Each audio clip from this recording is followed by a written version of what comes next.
branding 3 different ways.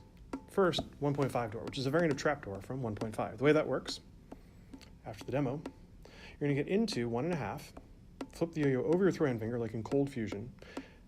Now you're going to put your non-throw hand thumb into the loop on your non-throw hand index finger and turn your thumb toward you, opening a triangle. Throw the yo-yo over your throw hand finger and through the triangle. Twist your non-throw hand fingers over thumb to untwist the triangle. You're in the branding mount and you can, well, brand. All right, next up is instant branding. This is really cool and fast. Ready, and whoop.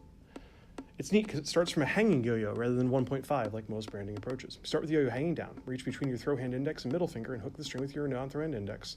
Pull it into the front string and brand. Finally, crazy 8 to branding. We're going to do a crazy 8, but we're going to stop halfway so the yo-yo's on the inside. Sorry for the demo quality here. There's a clearer demo coming.